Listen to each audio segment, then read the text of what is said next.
Radio TT 365, the best biking station in the world.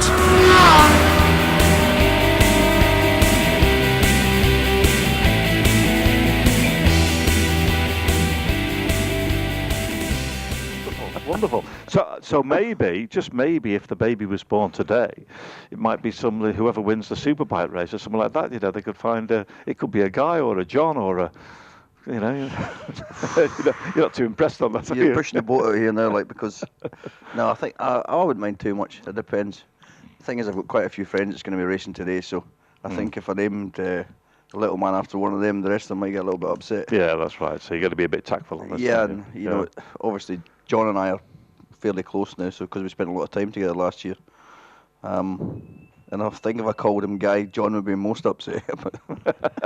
Wouldn't go down too well. The best picture necessarily, but one of the better pictures was this picture of Rachel pushing a mower across. Were you actually trying to cut the grass there, Rachel, or was it?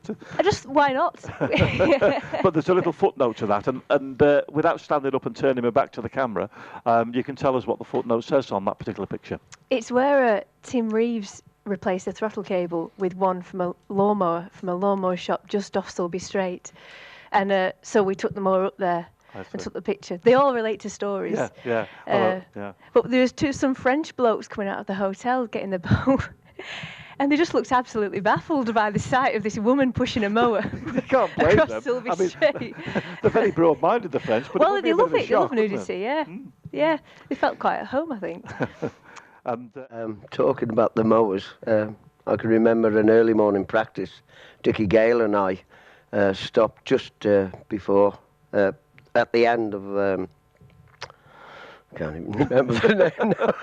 He has been there before. He's done a few TTs, you know. Well, we pulled in at the garage at the end of just before Rencullen. Yeah.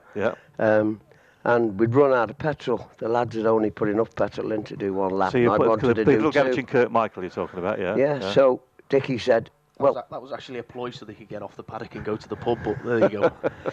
So we said, right, what we do, there's bound to be loads of mowers around these back gardens, and they'll all be two-strokes. So we went along the back jigger, and we emptied every lawnmower into a bucket, actually. And we went back and topped the tank up and finished the lap. And of course, because you were on a two-stroke, that was on a 350, was it? Or yeah, it was on the 350, yeah. Des, about what happened up at Guthrie's. You knew about this story, something about it, Rachel, but it was this. You didn't realise it was this man you were talking about. So what was that then? Well, we'd had a pretty good practice. I was trying a new engine out, and unfortunately, I again blew it up. Just trying hard up the mountain to back wheel it was very, very bumpy in the early days in racing here. It's not absolutely smooth by any means now, but then it was really, really bumpy. Passenger, you had to lie over the back of you, hold on to your kneelers and keep you in the trays along the Sulby and Cronkervoddy.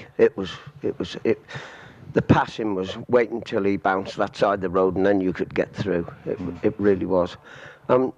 We stopped up at Guthrie's Memorial. Passenger got out and took our helmets off. Okay, engines blown. It was a practice session, incidentally. And another outfit came in, and it was Dick Creasley, or Greasy Dick as we used to call him in those days. All the sidecar racers had nicknames, and he was desperate to get back to the paddock for some reason. I really don't know why. And I never did fathom out why his passenger knocked him to pull in. But he sort of looked at Gary. Gary looked at me. And it was like an unwritten sort of thing. Yeah, okay, I'm getting in with him to go back to the paddock. Because it was an early morning practice. I can remember that. It was very cold up on the mountain then at Guthrie's. So Gary jumped in with Dick and off they went. And I'm pretty certain, I'm not going to stick my neck out here, but I think they did a lap and a half.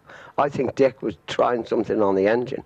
So they went round for another lap? Yeah, they did a full lap.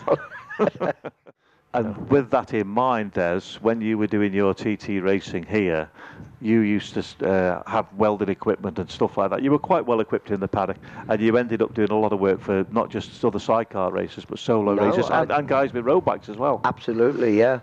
So what we did, we had a thing that I didn't ever want to take money off anybody, because it was always very expensive for anybody to compete here, especially if you were camping.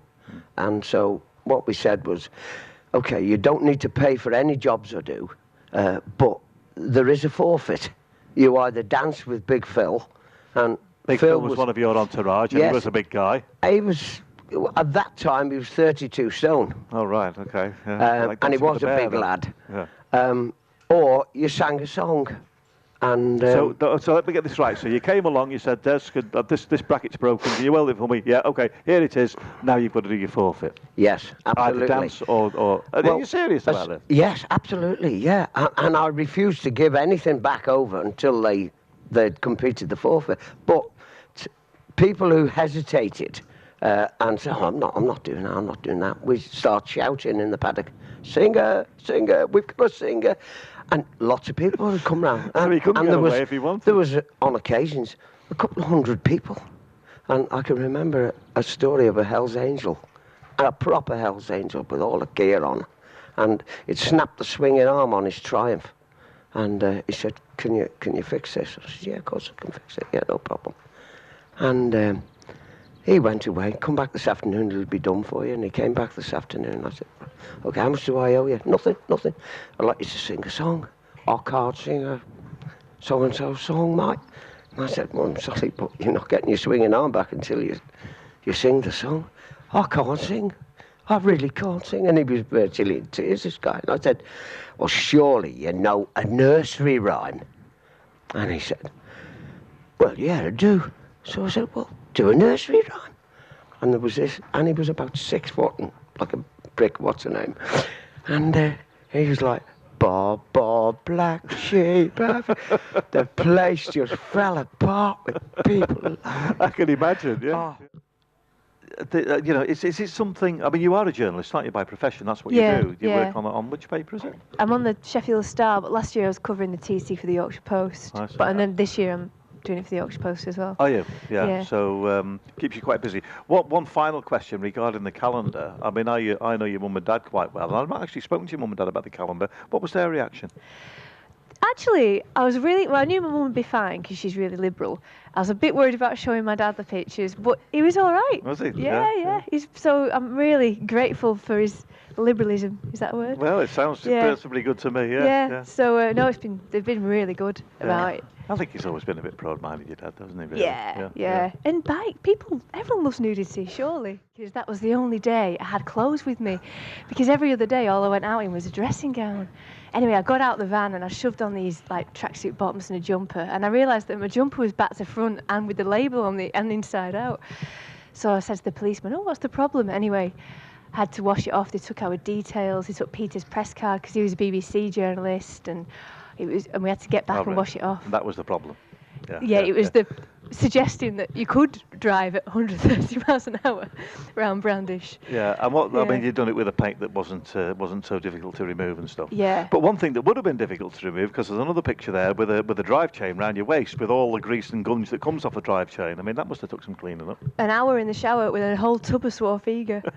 And it's not cheap on the Isle of Man, Swarthega, you know. I don't think it's cheap anywhere. £5. I mean, did you not think to sort of subsidise and use something different that looked like the chain grease that would wash off a little bit easier? Or did you just not realise how difficult? I didn't realise how hard it was to get off. And honestly, I was red raw from all the scrubbing they had to do. But, yeah. So an experience. Yes. Yeah. I'm going to do a streaker's guide next, I think. A streaker's guide. Streaker's guide to the TT. Let's look at those qualifying times anyway.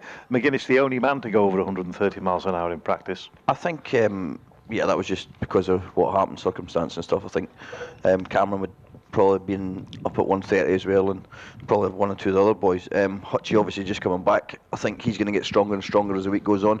Bruce Anstey, I mean, Bruce proved last year in practice. I mean, I think he would have pretty much done a 132 mile an hour lap if it hadn't been a short lap. And he said he just, in places, he rolled off. So, I mean, that's quite ominous for the rest of the guys if he decides he's having a portion today. Yeah. Gary Johnson, he's going to be there or thereabouts, definitely. Connor looked really, really good the other night when I was out watching him at Gorsley. Jonathan Ray and I went out there and watched some of the boys there, and it has to be said, him and Guy Martin were absolutely fully committed through there, and it kind of took my breath away a little bit. I thought, what are they doing, man? Slow them down a bit. 12 months ago, you were doing that very same thing. Yeah. But again, yeah, I mean, Simon Andrews, he's just taking chunks off his lap time. Yeah. I mean, who knows where he's going to end up, especially by the end of the week. I think 6 laps a day is going to help him, a lot. He's learning. And your second year for me was probably the year where I had to learn the most. Yeah. Because you're trying to go faster, and it's like, sure, you have to do your homework, and extra laps are going to help him. Do you want me to pick a top 3? Well, please do. I don't want to put you under any pressure, but yes, please do. I reckon, definitely going on this week, John's the man to beat. Yeah. No question. I think Cameron was probably the second quickest person this week. So I'm going to go for him in second place. I think third's going to be either Guy Martin or Bruce, or vice versa. But then again, as I say, if Bruce fancies a portion, then he might just clear off into the distance. Nobody's going to see him. Absolutely. Yeah, you just wouldn't know with Bruce, would you? Okay, well, we're going to take a break. And then what about the Birchells? How are they going to be? Because, of course, they had that tumble up on the mountain the other day. And, they're unscathed. They've not hurt themselves at all. And they know why. They were telling me they know why they crashed, and do you think they've got the strength to come back and I do, yes. Yeah, I do, definitely. I mean, they've proved it. I mean, they went out on Thursday, and I think they put in 110 on Thursday, and that really shows that they're back on the pace again. And no doubt they're a little bit tender, but I think they're definitely going to be definitely in the top 5, aren't they? Yeah, absolutely. Yeah. And of course, with Claffey looking after them as well. Look, believe it or not, it is almost 9 o'clock, so we're going to have to wind it up there. But thanks very much for coming in. Thanks for your views on the sidecar, Keith.